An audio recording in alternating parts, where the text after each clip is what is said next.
Skipped, which says the accused was appraised of the right that he can be taken to an independent person.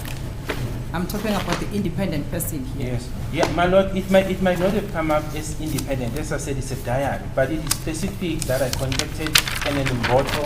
I even mentioned his number and specifically mentioned on the diary that it was a copy of my diary. But the mentioning of the independent officers are mentioned there, including their contact details, to show that this was done. The issues of rights being given to the accused are also mentioned. But of course, because it's a diary, my lord, you can't, it's not like making a statement like I'm saying. The space is congested. So you sum up, but independent person is there, the contact number of that person is there, the issues of rights is there. It is clear that it was an arrangement for the confession.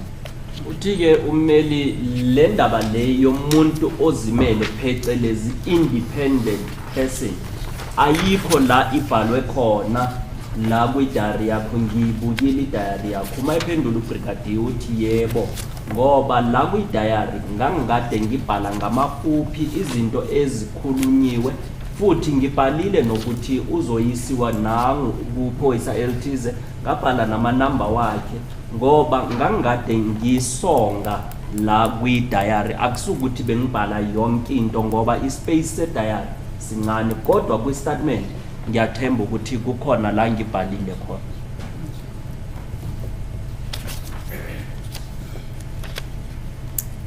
Let's move further to page 12 of the same transcript. Line number 12 to 18, can you read it into the record?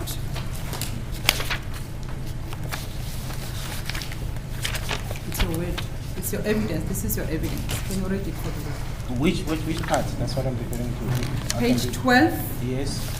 Line number 12, wherein it says, Mr. Gininda, my lord, they handed the suspect, accused one, to me. Yes. Yes, that one. And I asked him if he was fine or if he will still be willing to point out the following day. I was very specific, a witch doctor that came up in our discussion, and the answer was yes, he is willing to do that freely and voluntarily, my lord. Ngiye ngambuza ke uma elethwa kimi umsolwa ukuthi yena ulungile na, wathi yebo, akakusasa kwakhona angahle akhombe. I understood on the previous questions regarding an independent person, you said that was not specifically recorded in the 31. Example, on the issues of the 30th, that is regard to accused number 1. On one page, you have 30 and 31 on one page. So the columns are investigation done. Then, of course, in the statement, it says, first, it refers to the case number. Then it indicates that I got a report from Captain Yenze, Sergeant Mukula, that the suspect, Moses Sibia, has been arrested for the case of drug dealing, possession of unlicensed ammunition. I went to interview. To read the content of the 31st. In other words, I'm asking a recording in respect of the pointing out, not the whole recordings that you made on that particular day. But my lord, that's exactly where I was going, because if you read further, because what transpired on the 31st started on the 30th, and then if you go further with this statement, it indicates that he was warned according to his constitutional rights. That's exactly where I was, because it flows from there. Then on the 31st, the day in question, that's where it indicates the issues of the witch doctor, but the starting point starts on the 31st. So the person is warned on the 31st, then it's an ongoing process. So you can't just jump on it to the 31st. It starts here on the 30th. I was not with the accused on the 31st. I was with him on the 30th. I interviewed him. I gave him his constitutional rights as prescribed by the Constitution, and then things started flowing. Manje ke ummeli ubekade ethi ubrigadier angafundi lezinto azibhalile ngoba ufuna ukuchazelwa nje ukuthi nale ndaba le yekuthi ufuna ukuyokhomba uye wachazisela. Uma usewuyehla ngalokho ngikubhalile kula ukuthi nakhona kula uye kuyachazwa ke ukuthi umangalelwa uye watshelwa ke amalungelo wakhe ngaphambi kokuthi ayenze lo yakukhomba njengoba ebuza. Okay, but Brigadier, whether it's overlapping from the 30th to the 31st, I'm just being specific to the time when the interview was done regarding the pointing out, wherein he indicated that he wanted to do the pointing out. But my lord, that's not how confession. And you establish, for example, you want to establish, I was not taking a formal confession. Colonel Mboto is the one who would have documented what he did. I interviewed him to establish whether he is not under threat, he wants to speak to me freely and voluntarily and without any undue influence. When I was satisfied with that, is to refer him. There is no prescribed rule that says, I've never seen it, that when you interview a person, before you refer him to an independent officer, you must document everything. Then I'm taking the confession, my lord. Then I might as well set with a form, recorded each and every answer, and that document would have amounted to me taking the confession, because that was the essence. But for the best practice rule, you refer to someone so that that evidence at least has some credibility, because I was seized with this matter. My taking of the confession could have been viewed differently, no matter how objective it was. That's how it's done, my lord. I've never seen a situation where, because that's what I'm getting from counsel, that I was supposed to sit with a form or a piece of paper and say, I'm giving him this right and I'm documenting it here. I'm giving him this right, then I'm taking the confession. Precisely what I was trying to avoid by appointing or requesting an independent officer. Ubrigadier uchaza ke indlela ekuthi usebenze ngayo. Uthi ke yena wayekade ebuza imibuzo ukubona ukuthi umsolo uzimisele ukukhuluma futhi akaphoqwanga futhi akashawanga noma akunanto ekuthi imenze ukuthi agcine sekazimisela ukukhuluma. Yena wayekade engabhali phansi ngoba ubekade engathathi leso statement, ingakho egcine sekuthi ufuna umuntu wesithathu ukuthi kube uyena ozothatha leso statement. Yena bekade ehlola nje ukuthi umsolwa akusukuthi uphoqiwe noma ushayiwe ukuze azoyenza lesi statement. Very good, Brigadier. Thank you for that explanation. So it was not recorded because it's not the best practice rule that it must be done like that. Thank you. No, Counsel, please. I'm saying, when I say recording, I'm saying I did not take the formal confession statement. Okay. Because what you're asking me to say, I should have said, do you understand your right to remain silent? Provided, of course, the accused was willing to do the claim voluntarily. And that's the impression I got, and hence I referred him to Colonel Mboto. Thank you. I heard you loud and clear. Manje ke ubrigadier uthi yena akazange abhale phansi njengoba bekabuza imibuzo ngoba bekuzogcina kuba ingathi yena manje uyena othatha lesi statement esifuna kwenzwa umsolwa, yena ingakho agcine sekuthi ube kade emnikela komunye umuntu wesithathu. Brigadier, if I follow your examination in interview between yourself and accused number one, wherein he indicated that he wanted to make a pointing out, happened in the middle of the night when he was taken back from Colonel Mboto. Am I correct? No. He was taken back from Colonel Mboto back to your office. Correct. Yes. Am I correct? Yeah, but you're not correct to say the interview. As I said, the interview started earlier. When he was brought back, it was simply to establish if he was fine because he was coming from Colonel Mboto, and the answer was yes. And to establish, after warning him, if he was still wanting to assist with, or rather do the pointing out of the witch doctor. When the answer was affirmative, then that's when I referred him that Sergeant Mohula will talk to him tomorrow, but if he should change his mind or want to consult, then he can inform her. So what happened when he came back from Colonel Mboto was a follow-up of what was discussed earlier before he went to Colonel Mboto. Manje ke ukuyicacisa kahle umsolwa bengikade ngikhulume naye ngaphambi kokuthi ayisiwe kuKolonel Mboto.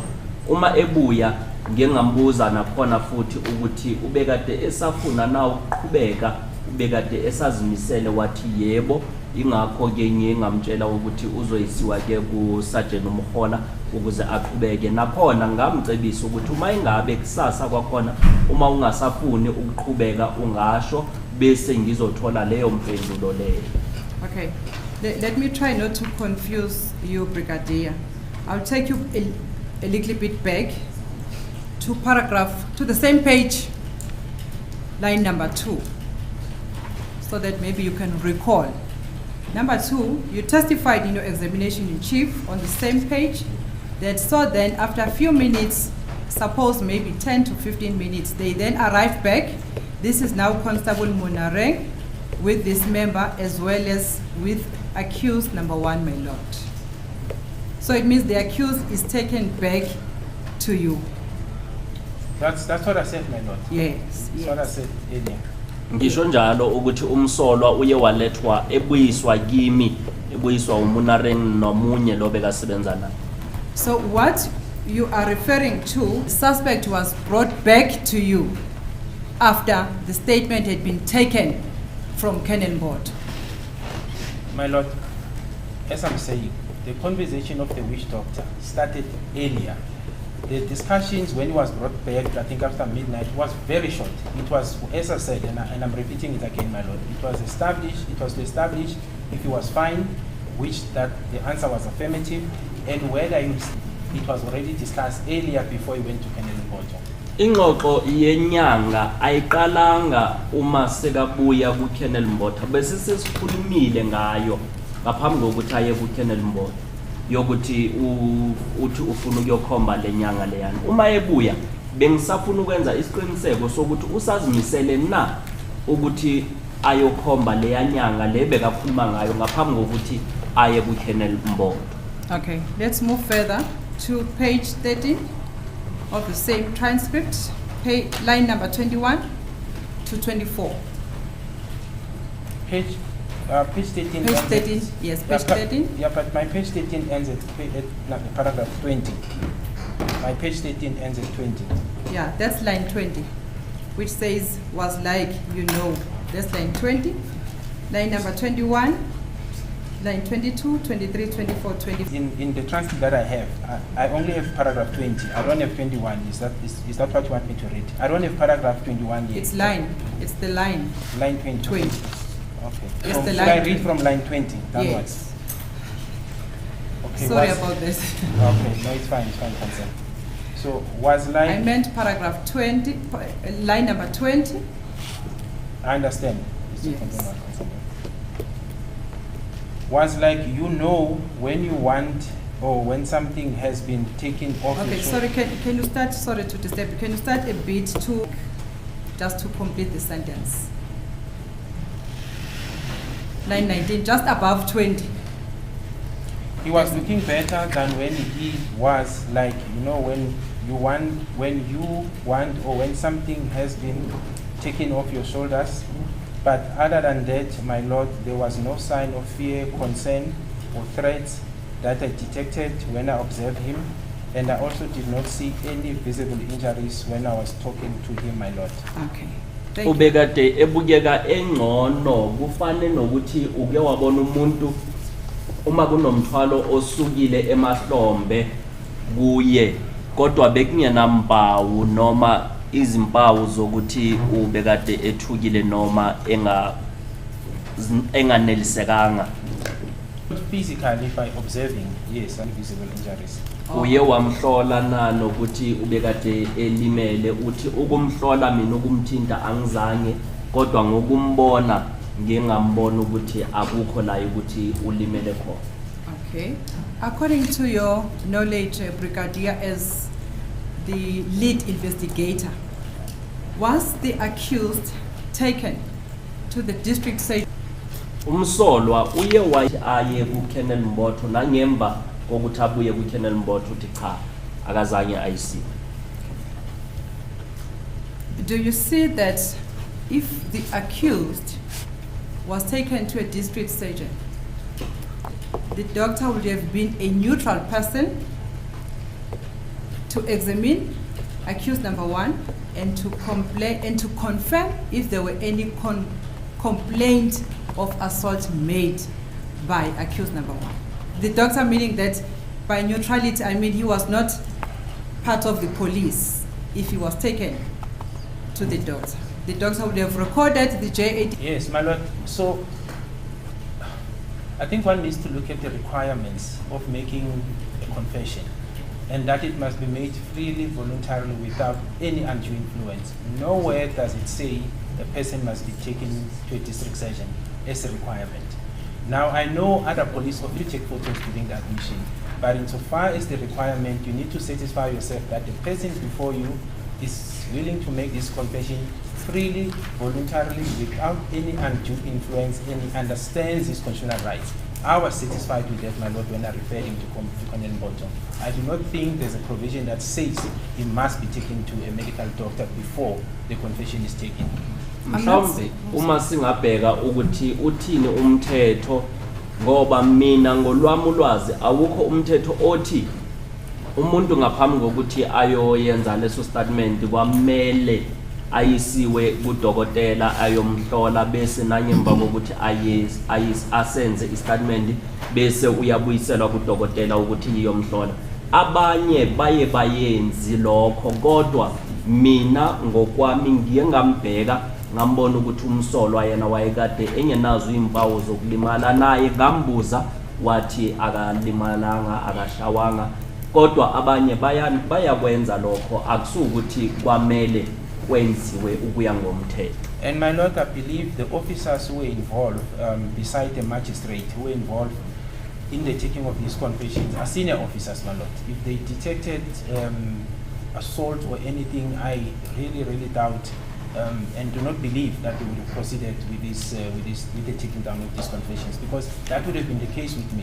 If I picked up that he was assaulted or he gave me any indication that he was threatened, there is no way I would have said, go and see the doctor and then go and do the confession, because that would not have been made freely voluntary. That would have been the end of it, except the reporting of the case and obvious steps being taken against the perpetrators. Futhi ke ngiyathemba ukuthi nalamaphoyisa lawa athathe lezi statement zabasolwa abantu ekuthi bona bangocwepheshe esiphoyiseni futhi bakhulu nasemsebenzini wabo, akusibona abantu abekade bengathi uma umsolwa bembona ukuthi ushayiwe noma uthuselwe bangaqhubeka bathathe lezo statement. Ngiyathemba ukuthi nami njengoba ngiye ngambona ukuthi lo muntu akashawanga akathuselwanga ngiye ngathi kuqhutshekwe ingakho neka.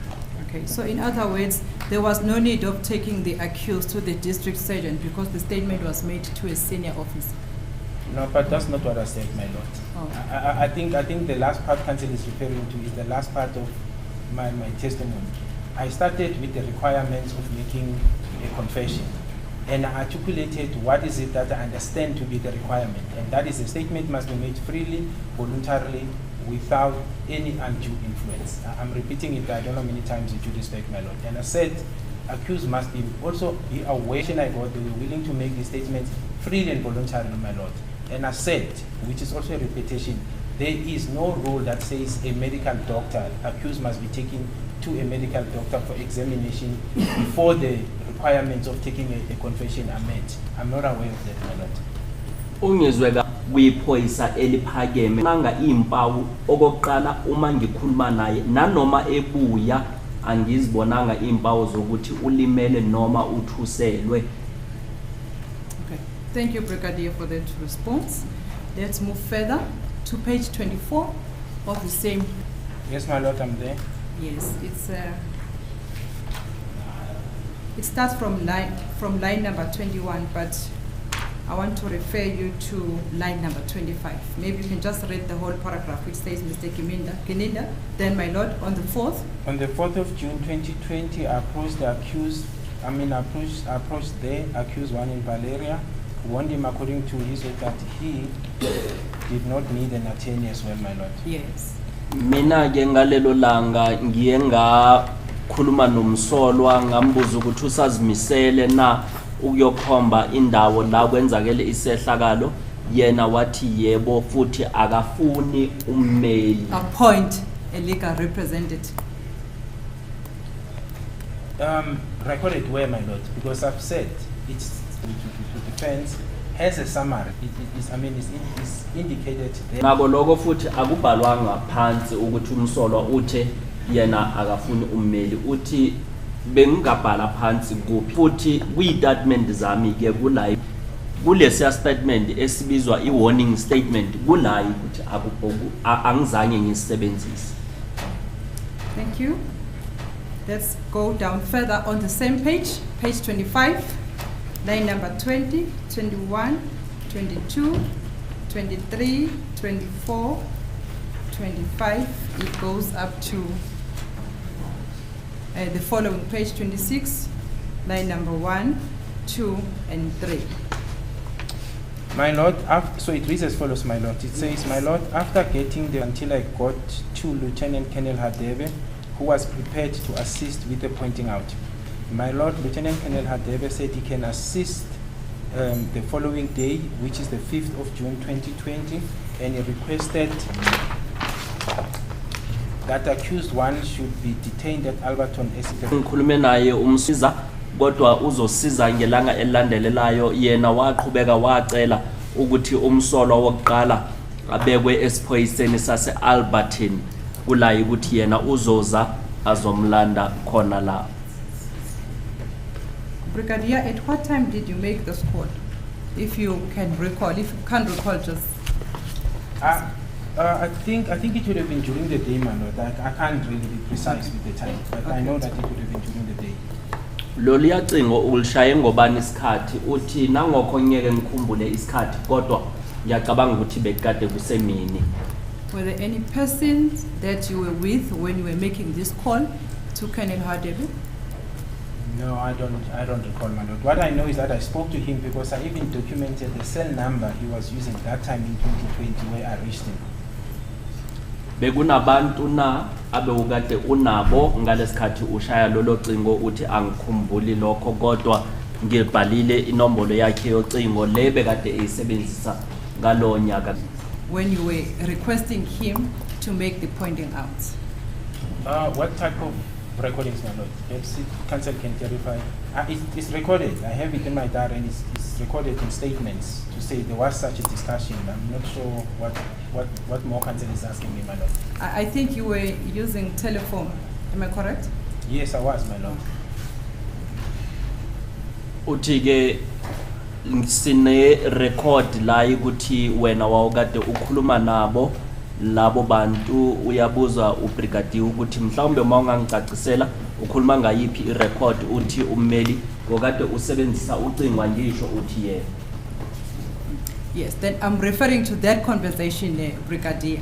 I think you'll understand better because you are the investigating officer. I'm referring to that conversation that was made between one handset to another handset, that we do not have the content of the conversation, what was said by you to Colonel Hadebe. No, we don't have it in the docket, my Lord, but I'm not aware of the requirements that such conversations must. That was supposed to be now requested. And in any event, my Lord, what we're going to have is actually the linkages that shows that there was a call from my phone to Lieutenant Hadebe. The actual recording, it's another dilemma. It's actually interception, monitoring. So I'm not sure how in this instance. I was only asking him to assist if he can with the pointing out, not to infringe his rights to privacy. And I was not aware that I was supposed now to go to his records and draw that communication and intercept his phone, my Lord. I'm not aware of that, really, with greatest respect. Uthumeli ke asinalo ke lolo leyo nkulumo enibe nayo wena no Colonel Hadebe ngoba ayikho la ukuthi siye sayizwa khona noma satshelwa ngayo. Uthi ubrigadier mina lokho engwaziyo ukuthi uma ingabe udinga irecord futhi bengingazi ukuthi kuzodingeka ukuthi kube naleyo record yenkulumo yami naye ngoba mina ngazi ukuthi amalungelo wakhe wokuthi umuntu unelungelo lokuthi makakhulume nomunye umuntu bese kugcina khona lapho bengingazanga ukuthi bekwameleke ngidonse irecord leyo ngiyophenya ukuthi sithole.